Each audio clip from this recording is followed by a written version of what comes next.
Yan, hello guys. Magandang araw po sa inyo. Yan, pangalawang araw ng aming camping guys. Araw ng Sabado guys. Kaya ayan, patuloy po ang aming activity ng mga bata sa Pathfinder. Yan guys, samahan nyo kami muli sa patuloy naming ginagawa. Oh. Copy. Di sa mga mag-jot-jot sa banger. Isa naman na jaluk-jaluk dali oy. Nagkuhan pala to eh.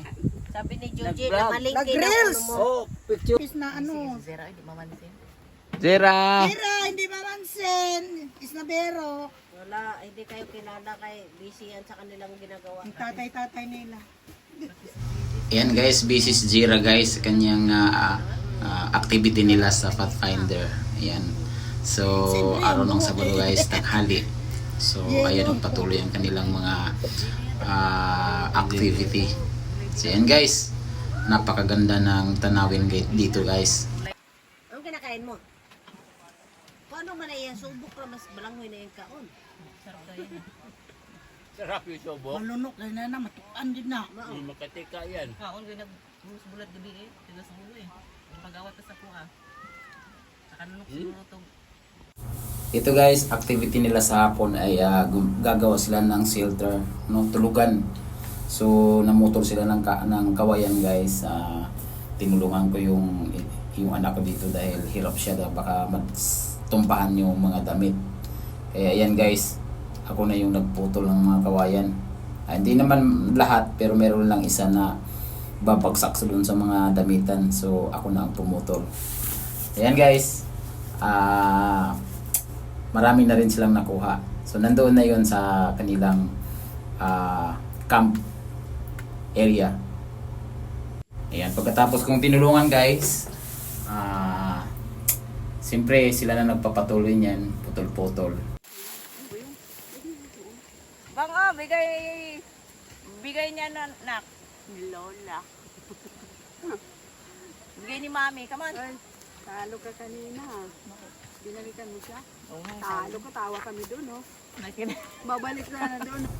Ayan guys, aking dinalaw sila sa kanilang kampo.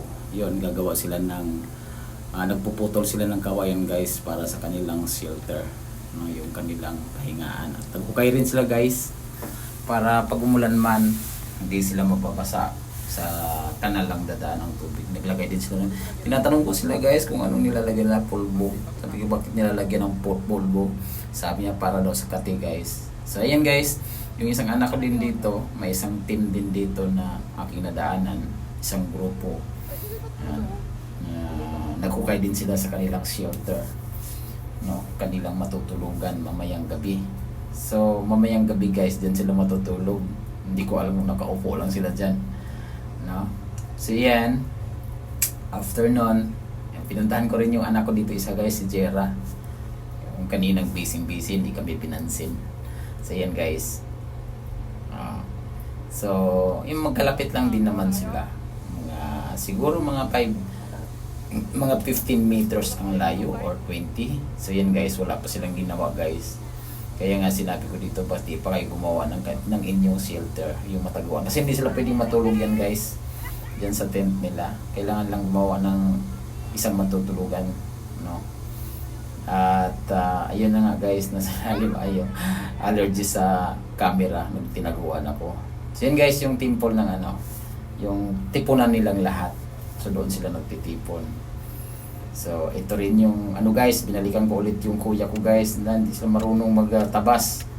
So yan, hirap na hirap silang magtayo ng kawayan.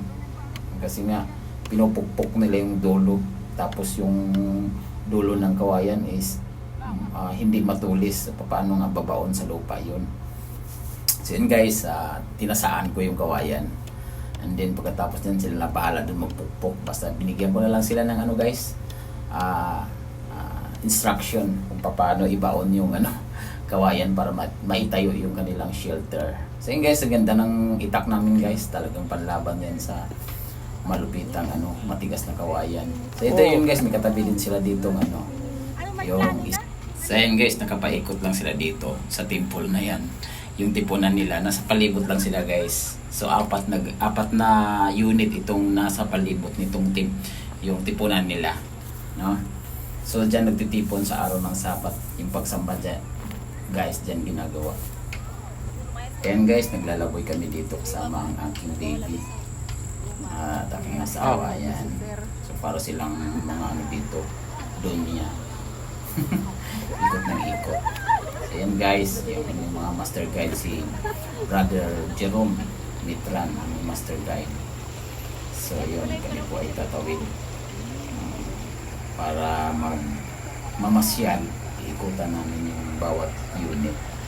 Kung ano yung makikitsismis lang kami guys, kung ano yung mga ginagawa nila. So ayun, dito din po sa pataas, papunta kay Brother Eric, mamasyal din kami, ikot-ikot. Hapon po ito guys ng Sabado. So yan, habang kami po ay makikitsismis dito dahil mayroong umpukan. Yan, nagluluto sila ng masasarap na pagkain. Yan si Brother Eric yun guys. Yan si Brother Josie guys, nagkukudkod. Ano kayang gagataan nito guys? Ayan na yung bibi ko guys, tsaka yung bibi girl at tsaka yung ate bibi.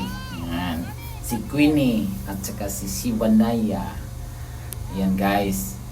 Yan, maharuto si bibi Siba. Yan, kung saan na pupunta guys. Share tayo ng food, Ate Faith. Sabi ng little sister mo. Ayaw ko, may kahati Bali na mga bebe. May kahati ako. Mga ate yan. Kanya-kanyang army yan eh. Kaya nga di nga magkasundo. Oh. Sabi ko nga sa kanya kung gusto niya ng baby sister. Oo daw. Tapos nung sinabi ko for real na.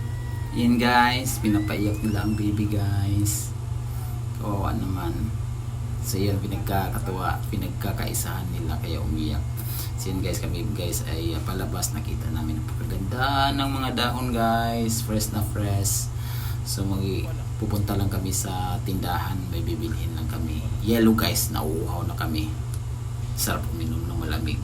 So yan guys, gagabihin na rin kami dito guys. Yan po yung baby namin guys. So parang pato maglakad, ang bagal-bagal. Pero gusto niya maglakad guys. Kaysa naman magbubuhat, gusto daw niya maglakad. So yun guys, panoorin niyo ulit ang kadugtong.